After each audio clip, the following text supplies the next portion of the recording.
mga kapuso, oh my God, tonight, mag-cake crash tayo dito sa party ng Quezon City Ladies Foundation. Hindi nila alam na darating kami, kaya ulatin natin sila. Let's go!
I'm so happy to be with the ladies tonight dito sa Quezon City.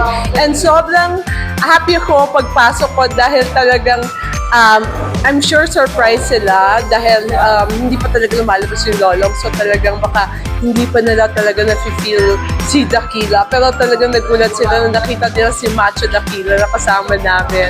And of course, it's nice to see women gathering together to improve the community, and yung mga synergistic energies nila talagang nakakatulong sa community. Kailangan natin sila. Merry Christmas and a Happy New Year!